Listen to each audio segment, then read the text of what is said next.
Hey everyone, I'm your host, Sarah Russell, founder of Alloyed, the marketing agency alternative. Welcome to After Hours.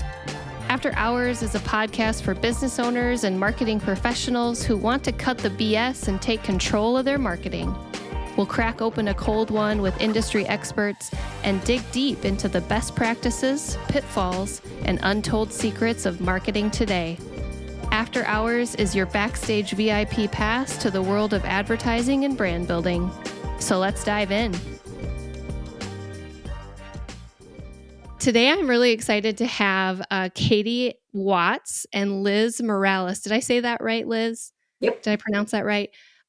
Joining us from TVL, which is a commercial print studio out in Treasure Valley. And we're really excited to have the two of you joining us today to talk about print is not dead. Print is alive and well in marketing. We've also got Don Gura joining us from Don Gura Design. He's an art director. So why don't you guys start off by giving us a little bit of intro into who you are and where you're at and what you've been up to. So Katie and Liz, do you guys want to go first? Sure. Treasure Valley Litho was opened in 1987. And just last night, I was thinking how we opened with a 2-color press. Oh, wow. So if it was 4-color, we ran it through the press 4 times. But oh my gosh. anyway, That's so amazing. we're here in Boise, Idaho, serving the Treasure Valley. And we do commercial printing, mailing, digital printing, fulfillment. And we've stayed up with the technology. So we're still having fun. Amazing. That's wild. 2-color press. Wow. And then you just grew from there. That's so cool. Right. Yeah. And I came on about 20 years ago, and Katie was my mentor and taught me everything I know. And we just enjoyed it. It's been family owned the entire time, like 2 different families. And so it is a fun place to work and a good family atmosphere. And what are your roles there? What do each of you do specifically?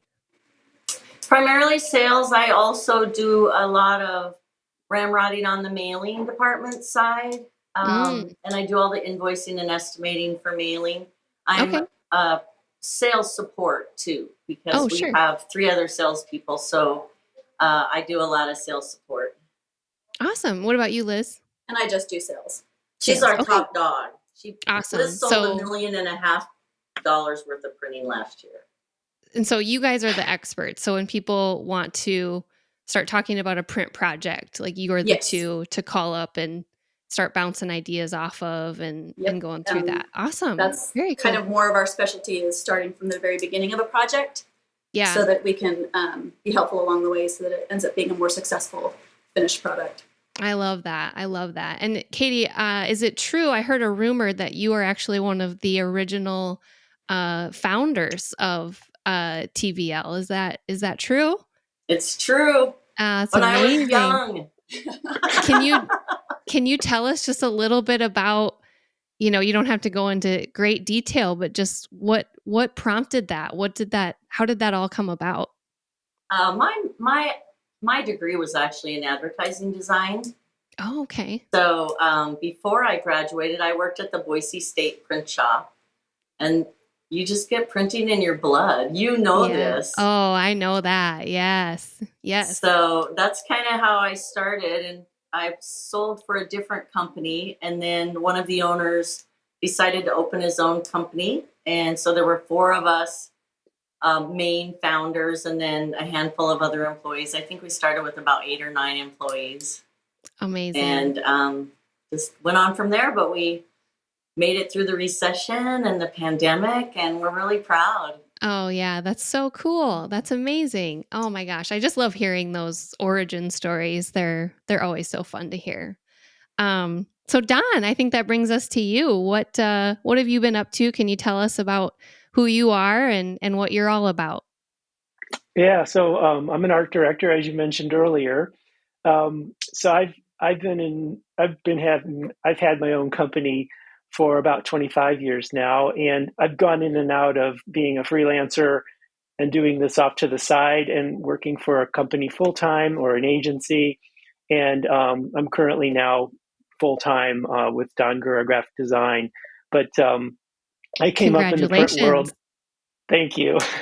I came up in the print world myself, designing annual reports in Chicago. And this is back when large budgets were set on the printed annual report, and worked with a lot of different agencies and companies and big Fortune 100 companies. And that's where I cut my teeth. But then obviously things changed and turned into more of a digital world, and then kind of came together.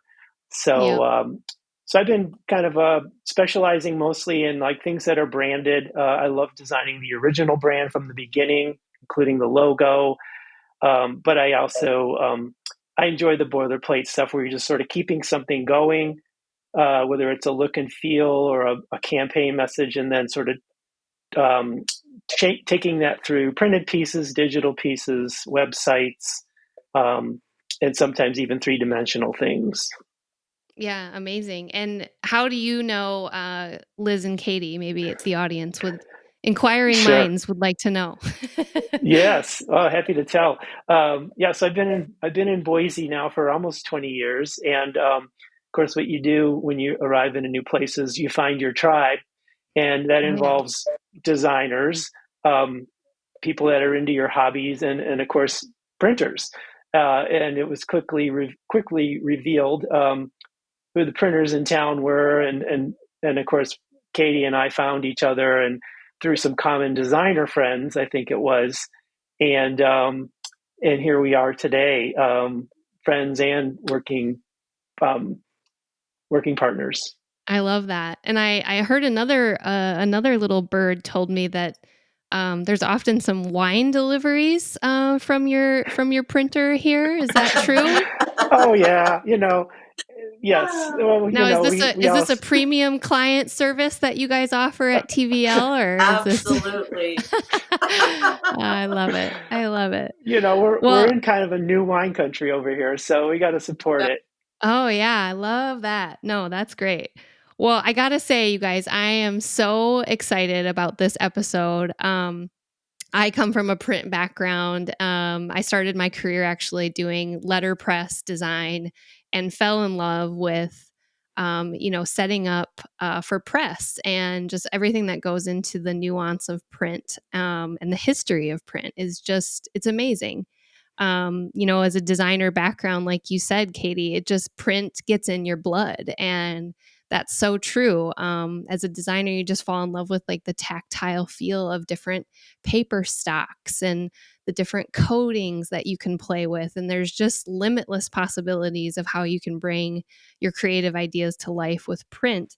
So it's just been really sad to see the shift to digital in the marketing space specifically, where people often either completely forget about print because everybody's so focused on digital and online marketing, or they don't believe that print is as effective as digital advertising. And, hopefully today we're going to be able to set people straight and let them know that that is not true. And print is very much alive and can be used very, very effectively for your marketing campaigns. So, are you guys ready to dive in? Mm-hmm. All Let's right. do it. Let's crack this open. Oh, yeah. We got a bottle of wine here. Oh, nice. Yeah. They understood the assignment. I love it. Okay, everybody, take a swig. It's a local. It's a local. Talking about supporting local. Yeah. Oh yeah. You want to share? You want to share what you got? This one is Sawtooth. Ooh, Sawtooth. Is it a Chardonnay? This is a Chardonnay, and they do reds and whites. Nice. Sawtooth. Okay. Don, what do you got? Oh, Cheers. I've got a blackberry fig Idaho kombucha. Ooh. A fellow designer friend of ours started this company, and so I thought, I love this. I'm going to have this.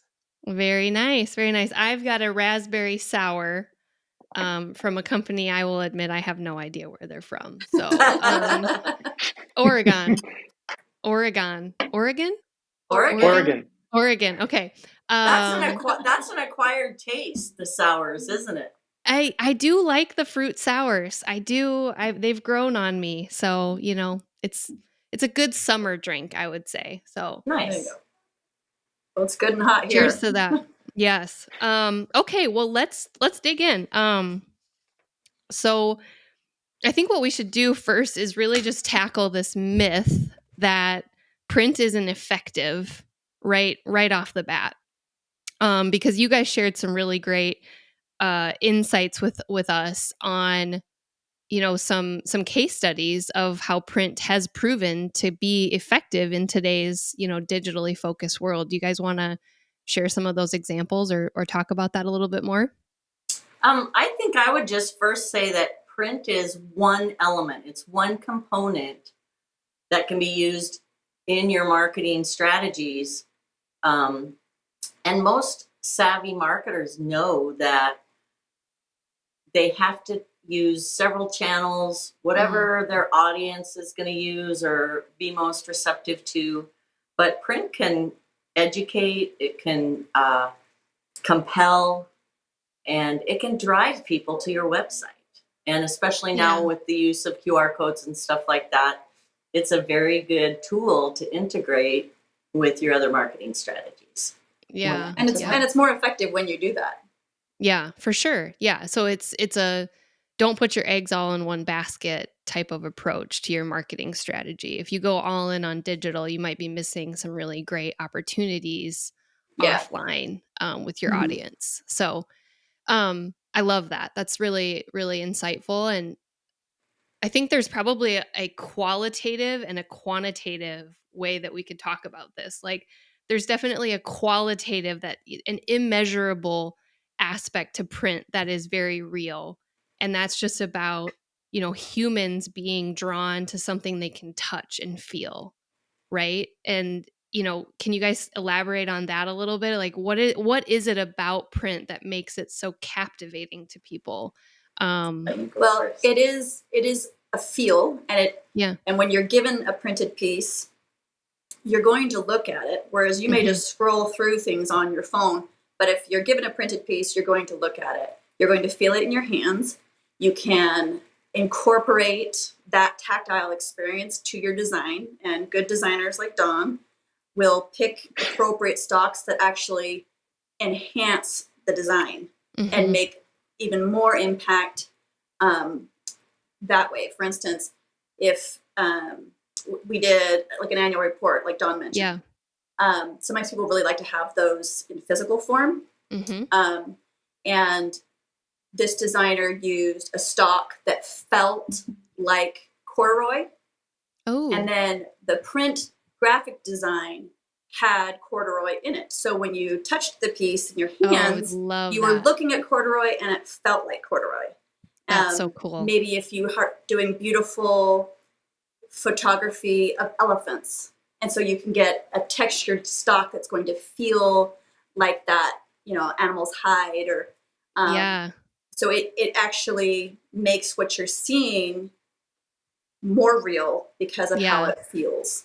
Oh, I love that. Yeah, just really bringing it to life. You're literally bringing it to life through print because it's a tangible thing you can hold in your hands. And if you use a really cool stock that feels different than just your regular paper, when you hand it to someone, they go, "Ooh, what is that?" And they want to feel it. They want to know. Put it on their desk for a little, or keep it in a box. Like me, I have a whole box of like prints that I've kept because I'm just obsessed. No, I love that. And so then there's also this quantitative side to it as well. You guys shared a couple really interesting stats here. I love the data that you guys brought in. 81% of people read or scan their mail daily. So that's a huge amount. Like you said, if you send it to someone and you put it in their hand, they're going to look at it, versus just doom scrolling on Facebook, which is really, really cool. So you guys had a few stories of clients that you've worked with. Do you guys want to share just some of those as proof points to how print can really be an effective strategy? Sure. One of my nonprofit clients is Idaho Youth Ranch, who provides programs and services to help families and children with healing, a healing residential center, and programs. Yeah, awesome. And they do quarterly newsletters that always have Okay. a reply device in them. They do an impact report. They do appeal letters with variable data, so they're personalized. They're very good at their analytics. So she's really been increasing their donors and the amount of each donation just because she's doing so much good testing, analytics, trying new reply devices, and I do have some samples, but the main thing I think is just really knowing her audience. And so the letter would come to you, but it would also say, this is how much you donated last time. Could you consider this? Yeah. And so she's got some really good strategies in there. I love that. Well, you talk about her, she's doing some testing. Can you, can you elaborate on that? Like, what is she testing? What do you know what she has been experimenting with? Sure. She tests different messages, how many pages the letter would be. Her reply devices, they've got the remittance envelopes, which I might be able to find one. But she also found that if she had a full page, as this is a remittance envelope, right? Yep. So people don't have to go find a stamp and an envelope. This just comes right back to them. They can put you their hold information. it up? Can you kind of hold it up in the middle? Just there we go. Yeah, there you go. So people can fill out the information. It comes back. It makes it really easy for the donor. Yeah. And she's now tested an 8.5 by 11 sheet that still has the donor information on it, but for some reason that has pulled better for her. So that's kind of what I mean by testing. Yeah, and she keeps track of all of the campaigns she's run and they have a little what's done code. Better. They have a little code on their envelope so they know which campaign it came from. Nice. And she found people save these for a year even. Really? And then send their donation in. Smart. Well, kudos to your client at Idaho Youth Ranch. That's fantastic. I love that. That is so great. And so you kind of talked about the analytics then. So she uses those codes to track, and that's kind of, or is there other analytics that she's measuring too that we didn't? She's measuring the outgoing device. She's putting a lot of imagery on the outgoing device. Okay, so is that's the envelope that goes out in the mail? Yep. Oh, interesting. I didn't even know that you could print all of that. So that's news to me. I just learned something new. That's amazing. Well, you don't ever really see that. I feel like I've never even seen that in the mail. So that's really cool. It's great that we're talking about it because we encourage people to put something on the outside of the envelope to compel people to open it. It's only as good as if they open it. Yeah, if you can, do it. Yeah. Oh, gosh. Well. So that's one example. Liz has some good ones, too. So we have a local hospital, and obviously medical, businesses keep a lot of information about their patients, everything from their gender to their age to what ailments they have. Plus, with their address, you have where they're geographically located, and their gender, all kinds of different facts about them that they can utilize doing variable data printing. So what this hospital did, which is really smart, is they would tailor their outgoing mailer based on gender. So they would choose an image that would change based on the gender throughout their mailing list that would appeal to, a male or a female. Sometimes they would have an older male, younger male, older female, older female. I just messed that up. So that what people are seeing, they relate to, and that information is in their database along with their age. So when they're wanting people to come in, like when you turn 45 and you're supposed to get a certain number of health tests, for your wellness, what they would do is you would get a mailer that would have an image that was tailored to you. It would have your name within the body of the text, not just on the address block. Yep. So that it's basically It's written greeting to you to Yep. the message. Yep. And they would incorporate, based on your age, like which tests you needed to get. So those would be listed there for you. And then they would, based on the geography, tell you, here's the nearest place to get that done. And here's their number. So they're saying, we know where you're at in life, and these are things that are important to you. Here's imagery and body text that all is going to appeal to where you're at, and here's where to go get it. So with a little map that says, here's your route of direction from your home. Yeah. So that they get better response by providing all of that in one mailer. That's super cool. And then they cool. repeat it.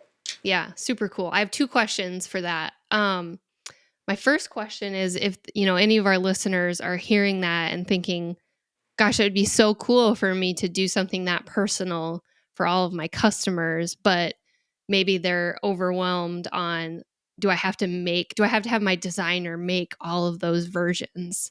No. And it's an automated process, correct? Yes. And even down to the images that you include, right? You just basically create a like a spreadsheet, right? And then all of that is done automatically. So you just send over the data and you can customize thousands of pieces of mail in minutes, essentially. Yeah. Correct? So instead of something really generic, it's very tailored. As long as the demographics are in your list, you can use them.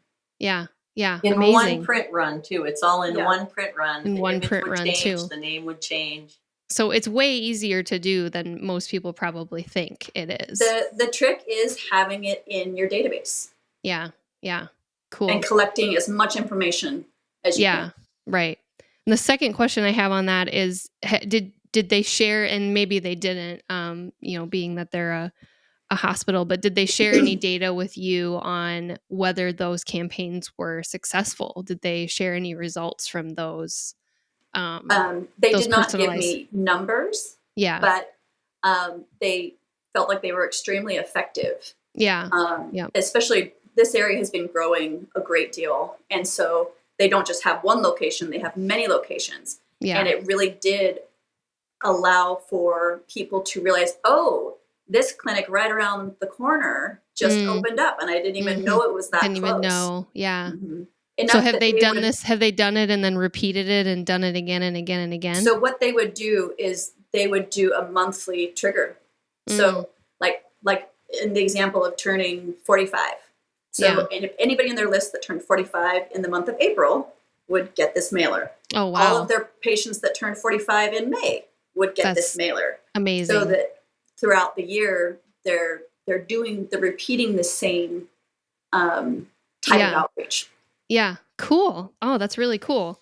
Well, thank you guys for sharing those examples. That's awesome. And I love that in both of those examples, we talked about 2 different ways into data with print, one on the outcome and then one on the outset of a print project, and how data is very much a huge piece of print. And that actually is my next point, is that print can be data driven. When people think about doing print for marketing, I think one of the questions that I've heard a lot as a creative director is like, well, how are we going to measure whether this direct mail was successful? So do you guys have any strategies that you use for helping people set up metrics for their print and making sure that they're actually getting, quantitative data that can be tied back to ROI? Sure. People can use unique codes. QR codes are back in. I'm sure you've seen them on everything. Oh, yeah. And you can also use pearls, which there are a couple different companies that actually provide that service, but a pearl is a personalized URL. So it's unique to you. If you click on that, they know they can drill down to you as opposed to just knowing how many hits they have. Wow. But even QR codes can drive people to your website. I do have this one sample we recently did, and they're doing it as a test. But this is all a product line. So instead of having a whole catalog, you can just click on the QR code and you can go to all of this product specs. Oh, that's interesting. Isn't that neat? That's really cool. And they'll be able to measure how many people scanned and which product they scanned and all of that stuff through the QR code analytics then. Right. Exactly. Right. Depending on, it's important to have a call to action in your messaging. Mm-hmm. So then when you do get that response, then oh, okay, this is how we ask them to respond. And then you can measure from there also. Yeah, interesting. Or an offer, like a compelling offer. Sure. If it's only through that, if it's only on that postcard. A unique code or Yep. So there's lots of ways I think that you can embed tracking metrics into your print. It's just a matter of what's right for your campaign or your message. Mm-hmm. The pearls were interesting. I'm glad you mentioned that because I don't think it's something that people really, I don't see it very often. And I guess I don't know what the barrier to entry is there, if it's cost prohibitive or what. Do you guys have, I mean, maybe that's not your area, but I think that's part of it. We would go through a service. If any of our customers would want to use pearls, we would love that. But I think it's still kind of cutting edge. And as Liz said, it's only as good as the data you have on your clients. Right. Yep. So whether you're going to spend that extra money to get that service, but it's really a cool thing. It is super cool. I love that. So you guys talked about, there's some statistics here that I just want to share about, print. Direct mail increases online donations by 40%. And brand recall is 70% higher from print than digital ads, which was pretty astounding. If someone is thinking about incorporating print into their marketing strategy, what's your advice to them on how to even begin to think about doing a print strategy? Like, when do they use it? Why should they use it? How should they use it? What are your guys' thoughts on that? First, you need to know what your goal is. Are you educating? Are you just building brand awareness? Are you needing somebody to purchase a product or like a nonprofit, make a donation? So if you know what the goal is, you start there, and then that will drive how you go about what you're doing and what method you're going to want. Mm-hmm. Sometimes perhaps your target audience is older, so they're not going to be necessarily using as much digital, online, social media for, some of the things that they're looking for, like right. People, used to use phone books. Nobody uses a phone book anymore.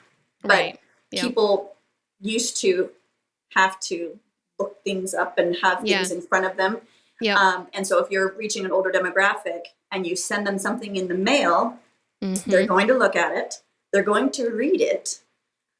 You should make sure the font is big enough and it's not teeny tiny. So it goes back to having your goal. Who's your audience?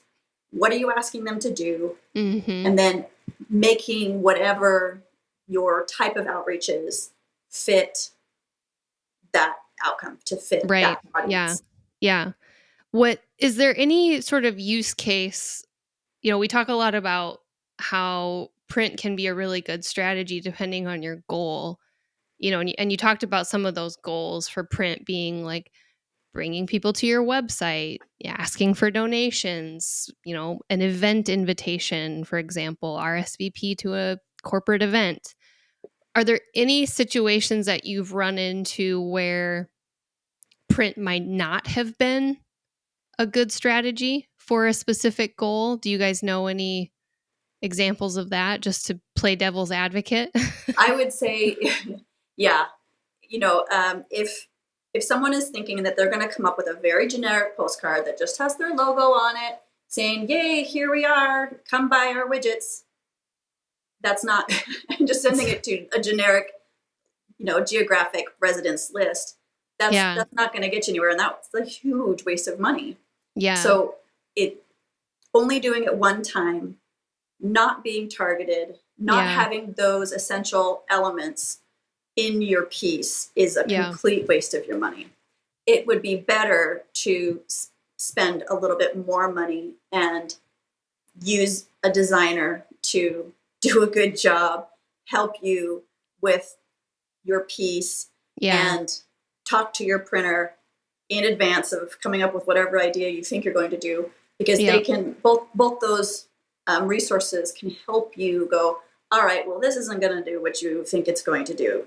You're better off using your money toward these dollars. Right. Yeah. It sounds like it's very, very important for print to have a very specific call to action, versus sending out just a mailer like, hi, we're here.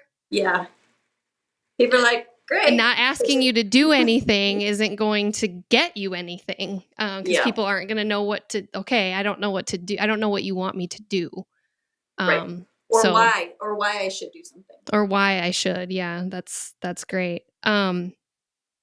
So I think, Don, we haven't tapped into your infinite wisdom yet, and I want to know more from you from the design side. We'll give Katie and Liz a chance to drink more of their wine. But when you're designing for direct mail, what are the things that you're thinking about, on the design?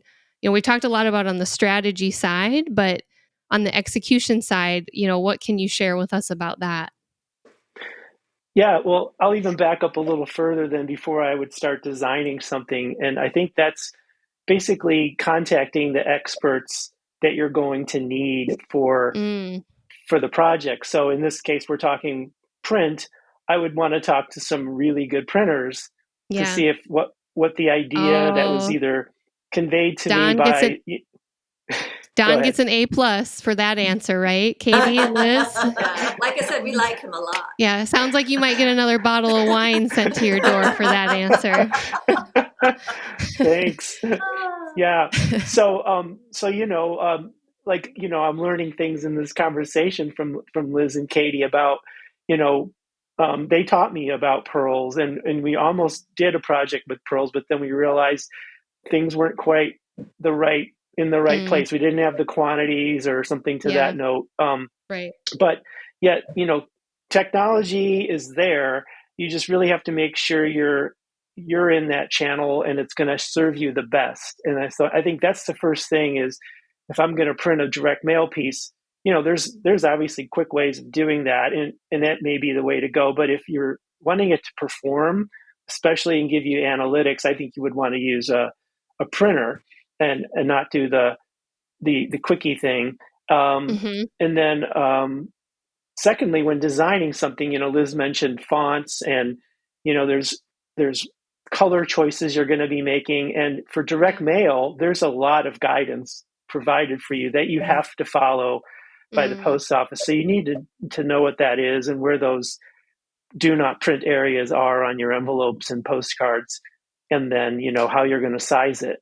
So yeah, are you are you, Liz and Katie, good resources for designers on those mailing specifications, or where should designers go, I guess, to figure all that out? Because I'll be honest with you guys, I've tried to go look up postage specifications from a national postal service that shall remain nameless, and to it was cure your insomnia, right? Yes. To cure your insomnia. Yes, 100%. I was like, can someone just tell me what to do here? I cannot make heads or tails of this. So where should they go and not to their website? Yeah, any printer or mail house will kind of help you shortcut a lot of that minutia. Okay. And it is important early on in the design process, because when you're doing a mailing, one of the largest costs is actually your postage, which is going up all of the time. Mm-hmm. So once it's out and you've paid for that postage, it's gone. That's cash gone. Yeah, right. And if you don't design it correctly, you will have spent all this money on postage, and then you're going to get charged even more, because it's not meeting their requirements, or if it's not well designed to go through their machinery, it'll get destroyed. And so that's a total waste of your funds. If somebody receives something and it's like accordioned from going through the processing machinery poorly. Yeah. So it's a good idea to contact, anytime you're going to do a mailing project, to reach out to a commercial print shop, hopefully one like us that has in-house mailing services, because we have those experts that go say, oh, well, you need to move your address block this far over. Yeah. It has to be this large. Yep. You need to have your indicia, when you do or don't have to have a return address, those kinds of things. Yeah. So if you're just a designer out there and you're like trying to do this on your own, trying to do it, with some online print robot, and you're not working with someone who knows these specifications, and you spend all this money, or your client spends all this money, you spend all this time, you mail it out, you didn't do it right. I don't suppose you get a courtesy call from the U.S. Postal Service saying like, oh, hi, so your mailing wasn't set up correctly. Like, you just wouldn't know, right?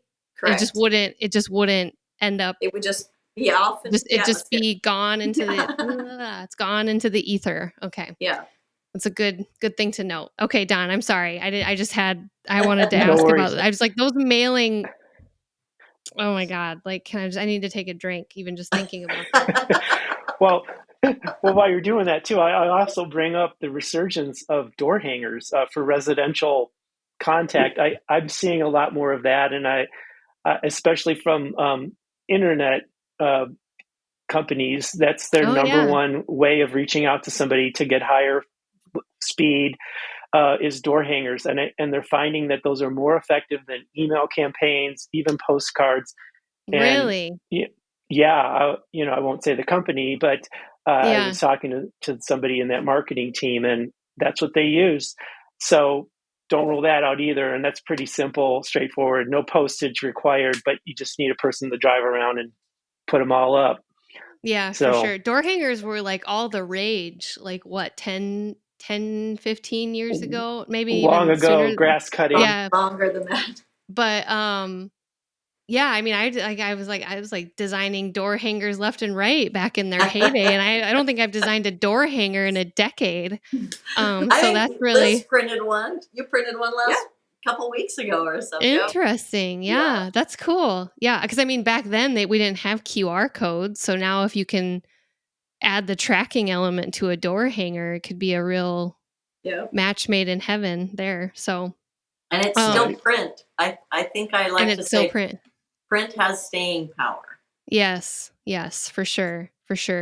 One thing that I think would be worth digging into, Don, is the color issue with print. I think sometimes people have a really hard time wrapping their minds around designers needing to format things very specifically for print color versus screen color.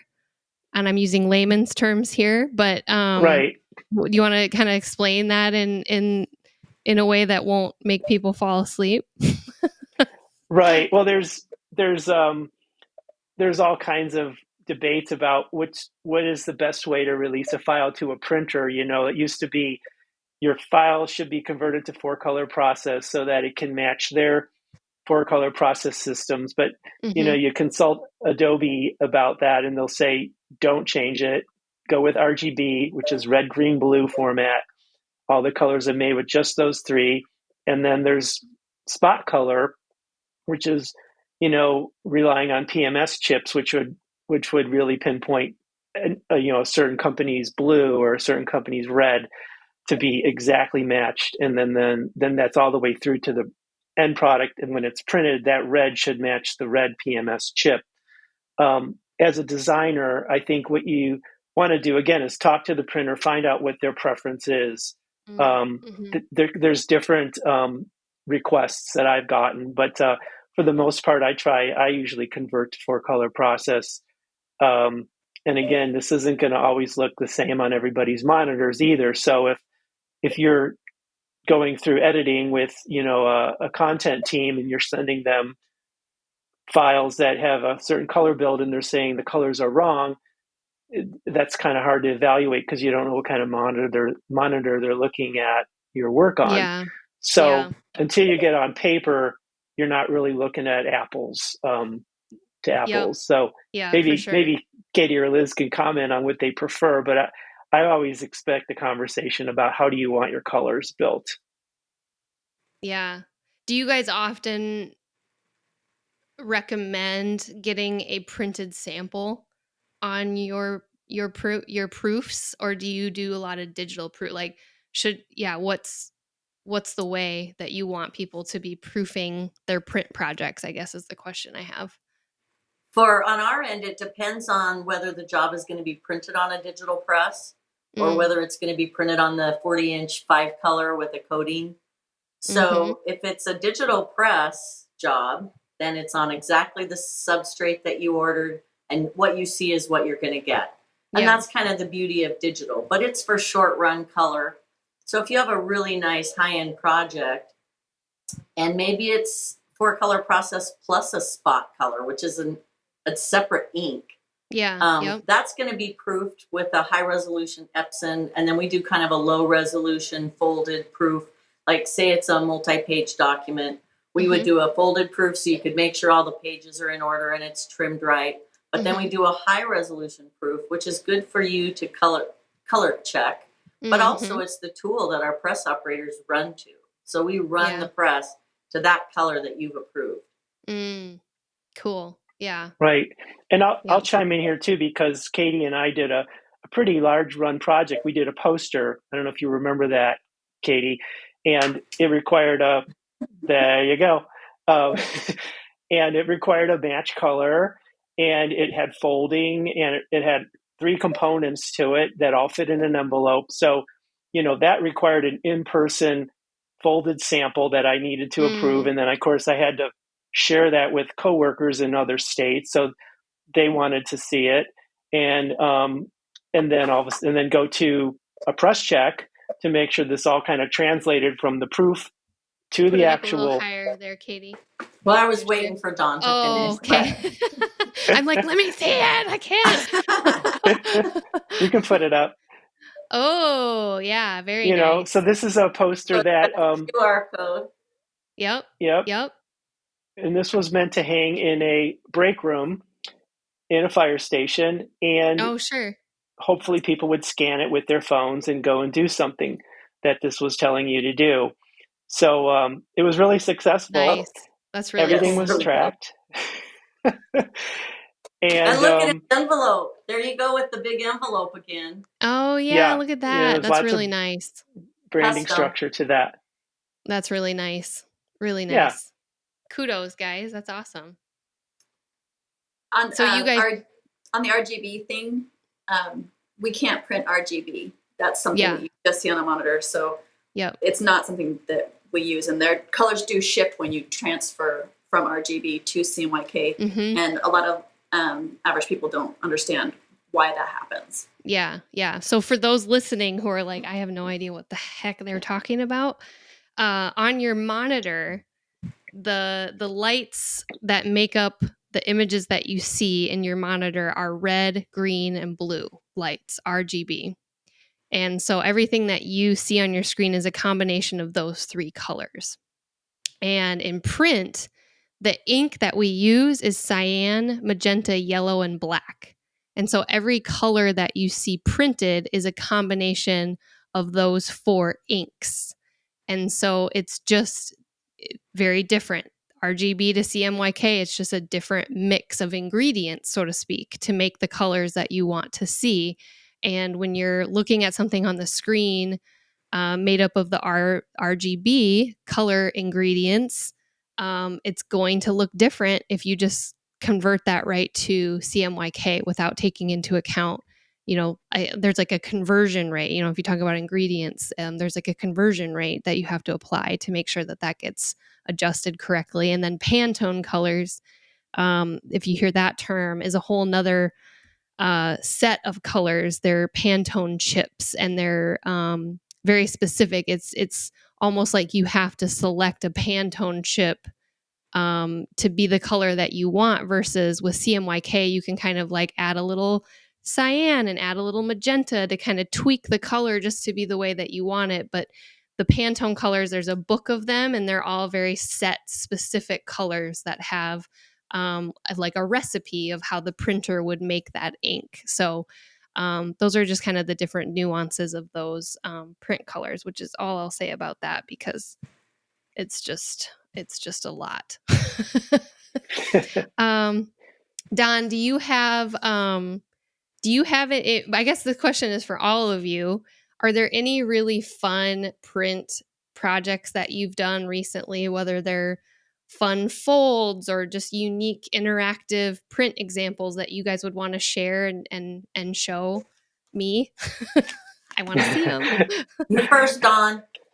Well, I don't have any examples in front of me, but I follow a really great website and email marketing. Well, somebody sends out creative folds and they track, I think I know. They get, yeah. And what is anyway, her name? you could Trish. Yep. It's fold of the week. Fold of the week. Yeah. So I get that. Yeah. And she'll send you templates for that work. You can look at her samples. They're in videos. She interacts with them. So that poster you saw, the way it opened up was from Trish's Fold of the Week, a particular certain way that tumbles out. And it's all to basically fit that in an envelope so you can mail it regularly. Yeah. Nice. Yeah. Efficiently, and load it into the envelope with a machine, not a person's hands. So, but I like folding. I think that is just its own art right there. And anything that folds and reveals systematically for me is like the funnest. And also, like you said, Sarah, you're into letterpress. That paper that's used for letterpress is really beautiful and tactile. And so I'm always drawn to paper. And anytime I can get away from the house sheet, I'm really excited. And the house sheet is usually what the printers will have on hand, no ordering required. But those are my favorite parts of the print world right there, is the folding, the paper. And then in terms of examples, that poster was the one I was going to reveal as a recent project that was really great. Yeah, folding is so fun, and it is like, I guess, I don't know if it's just to me because I love print and I'm a designer, but it feels like getting a gift. Like I'm getting a present in the mail, even if it's an advertisement. I'm like, oh, I want to see how this opens, and I want to play with it. Interactive, exactly. And it's just way more fun. And if you can create a piece like that, I mean, if it just brings, it's that surprise and delight factor to your audience, that's just going to be all the more impactful and successful to see results too. So, and your designer will be probably giddy if you come to them and ask them to do some sort of a fun interactive mailing. They're like, oh, I'm so excited. Trish, I need help. Yeah. And one more thing, Sarah, too, it just occurred to me was, as a designer, I always want to bring things into this world of print, if at all possible. And, it's often told by maybe the team I'm working with, that's cost prohibitive. Like, we can't afford to print. We're just going to do this another way. And I would encourage a designer who might be interested in that, solving that, is first talk to your printer before you rule it out, because there might be finaglings that Katie and Liz or people like them could do to make it affordable and not necessarily, break the bank.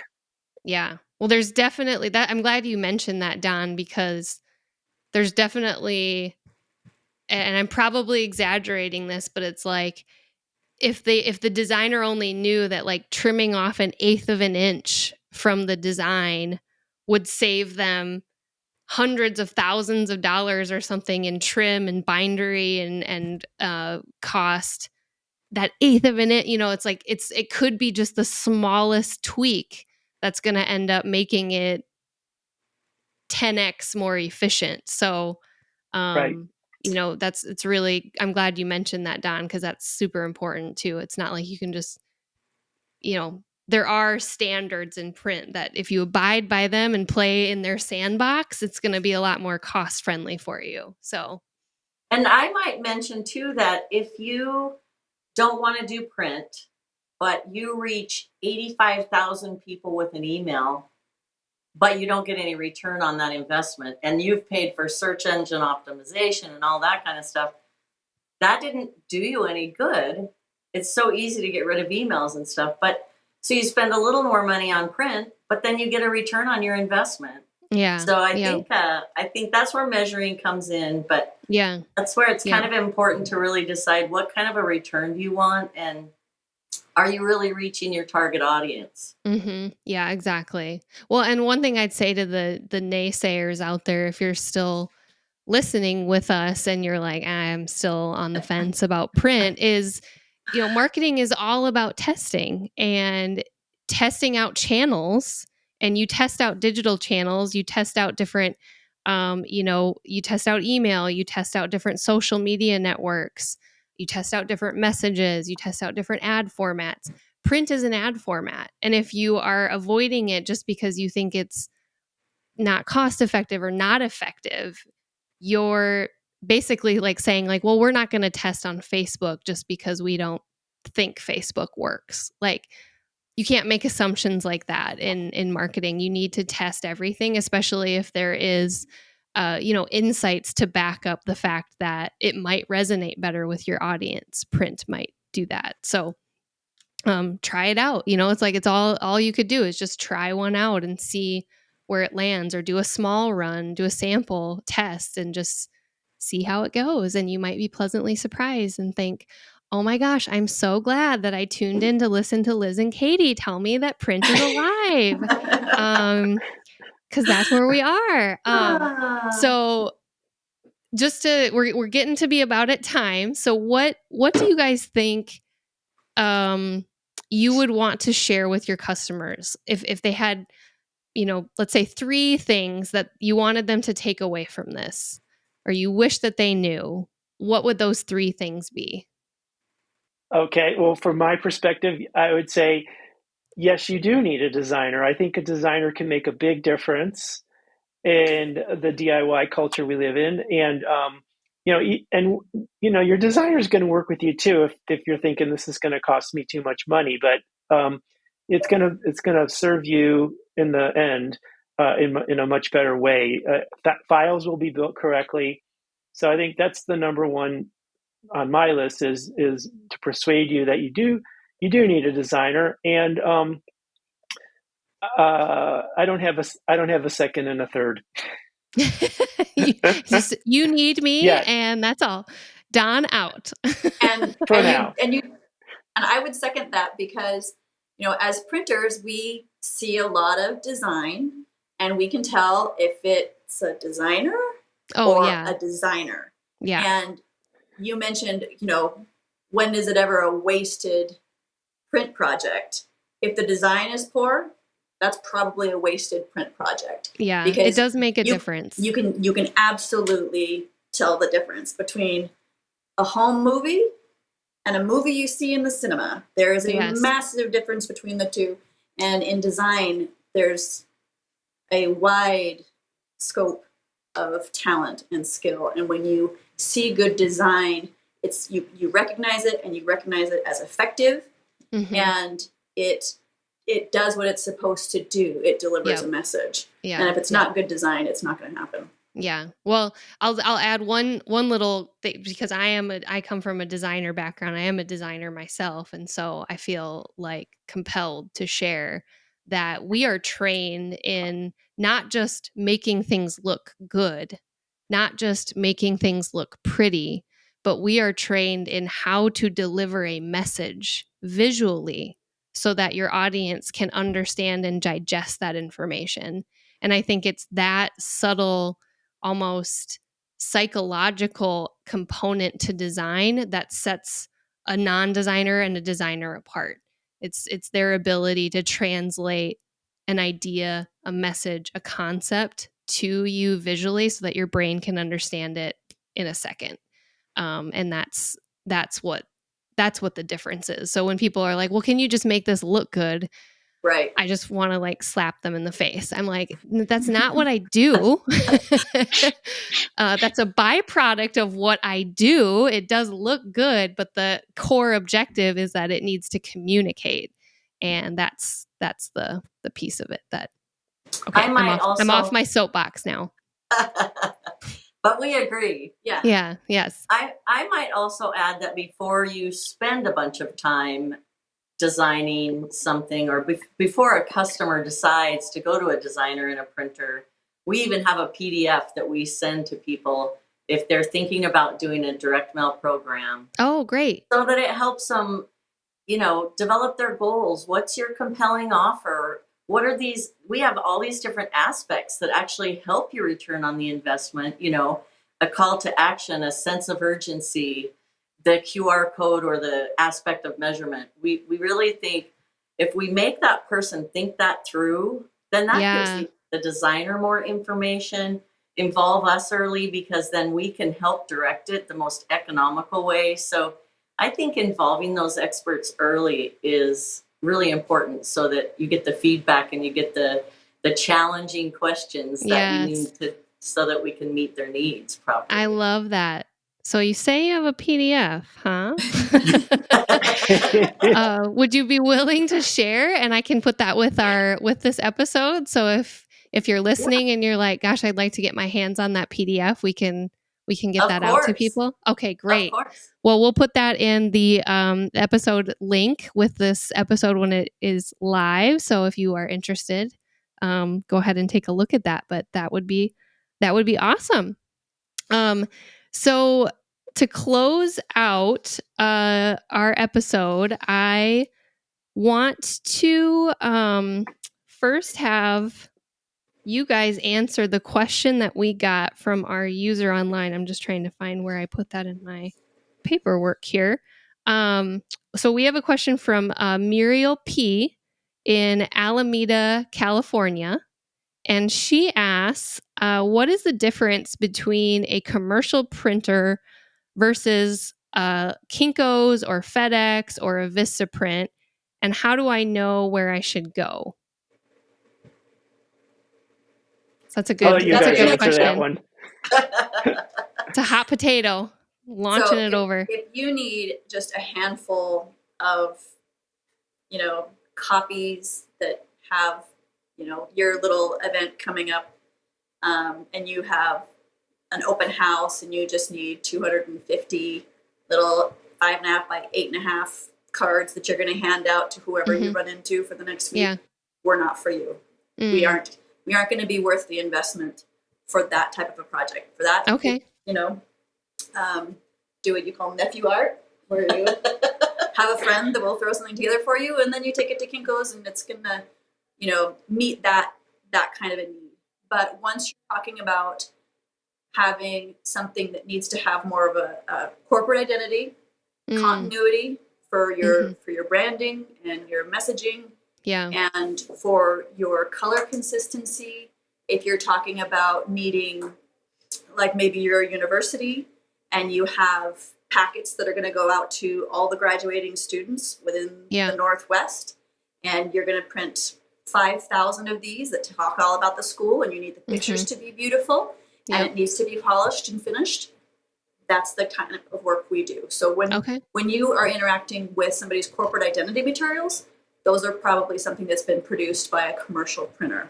Or if you see something that's on beautiful paper, that's something that's done with a commercial printer. Or if you're talking about doing more sophisticated variable data, like imagery, using your data, like that doing hospital direct mailing. mail, that's when you talk to somebody like us. Okay. And so is it a quantity threshold or a quality threshold, or maybe it's both? I would say it's both. It's both. Okay. So it's like, it's probably there's a a range there as you tip the scales, Yeah. right? That would So set like you apart. we've got digital printers, Mhm. and then we have the offset presses. And so we can run 50 of something. So we do have customers that want, like, for instance, their corporate color is really critical to them. So they want, even if it's a small digital run, we'll still produce that for them, but we know how to match it to all of their larger projects so that it all looks like it goes together. So we can do short run. We do have that ability, but we do larger run too. Yeah. But usually, if it's a super small amount, it's not going to fit. Yeah. What about Yeah. Don, do you have something you want to add to that? Yeah, I was going to say that this is usually a conversation that Katie and Liz and I might have about a project. Well, I'll say, hey, I need 250 postcards, and we'll evaluate based on that quantity of which is the most economical way, digital or offset. And there's always questions about what we want that to be too. Is like, is there color matching involved, like Liz was saying, or is there a higher quality like paper that this has to be on that won't go through a digital printer? That all guides whether it goes digital or commercial. And of course, we're already talking about working with a printer now versus throwing something out to, the local quickie shop. Yeah. Yeah. I was also just going to mention that I think our ideal customer is someone who buys printing on an ongoing basis. So our partnership with them benefits them because now we have a familiarity. We don't have to ask them 12 questions because we already know these things that are important to them, whether it's a short run, but it's still going to match all their other collateral. So I think that ongoing partnership is important. Yeah, you learn their business, you learn their brand, you know what to look for. You're like, hey, this printed out really funky. It doesn't look like your normal colors. What's going on? And you can kind of raise those flags and be a second eye for their creative director on their side. Yeah, and when you have turnover at a company, sometimes we end up training the new person. How things have been done for their company for a long time. So so-and-so retires. You listen here. We know more about that company's products, and their corporate image sometimes than the new person that works there. So we can go, well, historically, this is how you've done it. Yeah. This is why you've done it that way. Yeah. No, that's awesome. That's really cool. So I had one other question just to piggyback off of Muriel's question about where to go. There's I feel like over the last 5 years, there have been more and more online print options out coming. They're popping up kind of all over the place. I'm always a little bit cautious of them because their prices are often really cheap, but it's like, why is it so cheap? And you never get to talk to anybody. It's like a chat feature, right? Like, and you hope that you're sending off these files and then what ends up at your door is like the right thing. And it's often not. I've had terrible experiences where it's like they're all stuck together and I had like UV coating and they came and it was like a brick of postcards. I'm like, this is and it's like a paperweight. Like, I don't know what to do with this. So what would you share as, I guess, potential watch outs for anyone who is looking to do something and print something online? Well, I would say if you just want pleasing color, because a lot of times the reason it's so cheap is they're printing your business card with 40 other business cards up on a big sheet. Yeah. So they're just going to do pleasing color. They're not going to focus on your color. And then what you send them is what you get. If there's a typo in your art, I'm not going to read it. I catch a lot of typos from my customers. So you're just going to get what you sent them. And that would probably be a caution is do your own proofing really well and don't expect anything but just pleasing color.